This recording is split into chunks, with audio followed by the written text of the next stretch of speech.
दोस्तों, मेहर देवी के शक्तिपीठ मंदिर का रहस्य आज भी वैज्ञानिकों के लिए एक अनसुलझी पहेली बना हुआ है, क्योंकि आज भी मंदिर के कपाट बंद होने के बाद यहां आरती होने और घंटी बजने की आवाज आती है।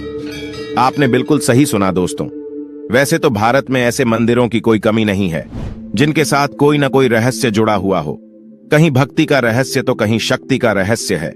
इस मंदिर के ऐसे कई चमत्कार हैं जिसके चलते देश दुनिया से श्रद्धालु यहां माता के दर्शन करने के लिए आते हैं।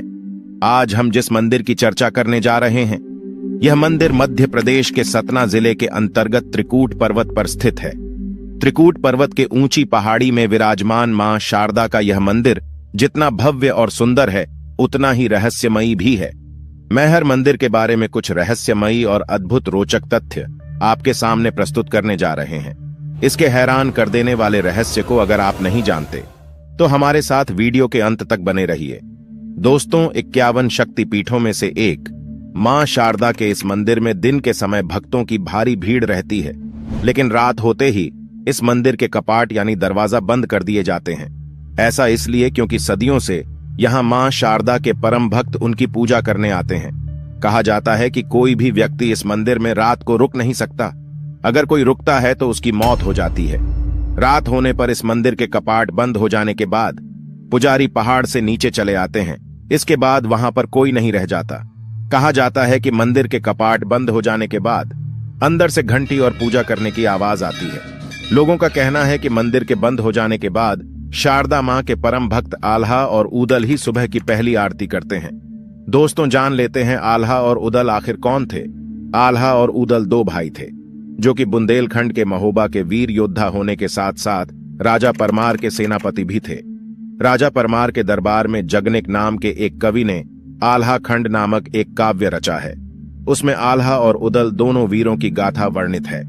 आल्हा के बारे में कहा जाता है कि उनकी लंबाई 7 फीट और वजन 110 किलो था और वे 72 किलो के छाती कवच, 81 किलो के भाले और 208 किलो की 2 वजनदार तलवारों को लेकर चलते थे। इस ग्रंथ में 2 वीरों की 52 लड़ाइयों का रोमांचकारी वर्णन है। जब उदल ने अपनी जन्मभूमि की रक्षा के लिए पृथ्वीराज चौहान से युद्ध करते हुए वीर गति प्राप्त की, तो आल्हा अपने छोटे भाई के वीर गति की खबर सुनकर अपना आपा खो बैठे और फिर पृथ्वीराज चौहान की सेना पर मौत बनकर टूट पड़े। उनके सामने जो भी आया वह मारा गया। लगभग 1 घंटे के घमासान युद्ध के बाद पृथ्वीराज चौहान का सामना आल्हा से हुआ। दोनों में भीषण युद्ध हुआ और इस युद्ध में पृथ्वीराज चौहान बुरी तरह घायल हो गए। आल्हा अपने भाई उदल की मृत्यु का प्रतिशोध लेना चाहते थे, लेकिन गुरु गोरखनाथ के आदेश के कारण आल्हा ने पृथ्वीराज को जीवन दान दे दिया। पृथ्वीराज चौहान के साथ उनकी यह आखिरी लड़ाई थी। इसके बाद बुंदेलखंड के महान योद्धा आल्हा ने नाथ पंथ अपना लिया और वैरागी बन गए थे। दोस्तों, यह भी कहा जाता है कि दोनों भाइयों ने ही सबसे पहले जंगलों के बीच शारदा देवी के इस मंदिर की खोज की थी। इसके साथ ही आल्हा और उदल ने यहां 12 वर्षों तक माता की कठोर तपस्या की थी।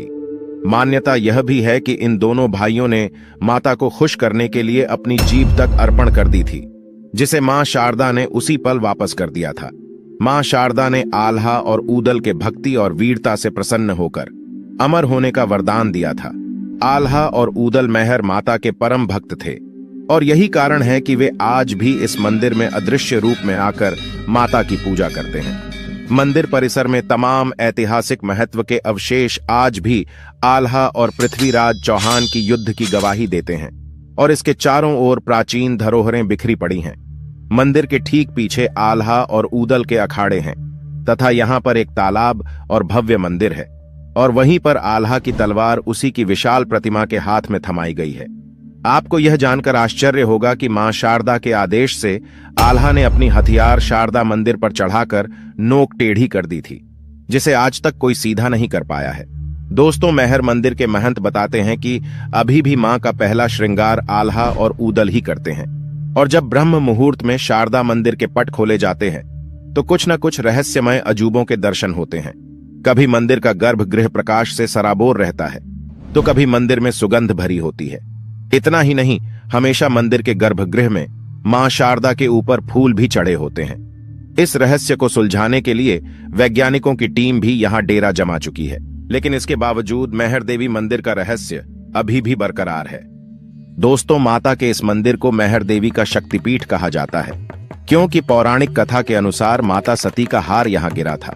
कहते हैं जब भगवान शिव माता सती के शव को कंधे पर लेकर तांडव कर रहे थे, तभी उनके गले से निकलकर हार इस त्रिकूट पर्वत पर गिरा था। इसी वजह से यह स्थान शक्तिपीठ कहलाता है और माई का हार के आधार पर इस मंदिर का नाम मैहर पड़ गया। माता शारदा का मंदिर पहाड़ की चोटी पर बना है। यहाँ पहुंचने के लिए करीब 1063 सीढ़ियां चढ़ना पड़ता है, तब जाकर ही माता के दर्शन होते हैं। पूरे भारत में सतना का मैहर मंदिर माता शारदा का अकेला मंदिर है। कहा जाता है कि पिरामिड के आकार का त्रिकूट पर्वत में विराजी मां शारदा का यह मंदिर 522 ईसा पूर्व का है। कहते हैं कि 522 ईसा पूर्व चतुर्दशी के दिन नृपाल देव ने यहाँ सामवेदी की स्थापना की थी। तभी से त्रिकूट पर्वत में पूजा अर्चना का दौर शुरू हुआ। ऐतिहासिक दस्तावेजों में इस तथ्य का प्रमाण प्राप्त होता है। इसके अलावा ये भी मान्यता है कि यहाँ पर सर्वप्रथम आदिगुरु शंकराचार्य ने 9वीं-10वीं शताब्दी में पूजा अर्चना की थी और माता शारदा की मूर्ति की स्थापना विक्रम संवत 559 में की गई थी। दोस्तों, अगर यह जानकारी अच्छी लगी तो वीडियो को एक लाइक जरूर करें। वीडियो अंत तक देखने के लिए आपका दिल से बहुत बहुत धन्यवाद। आपसे अगले वीडियो में एक बार फिर से मुलाकात होगी। तब तक के लिए जय शारदा माई।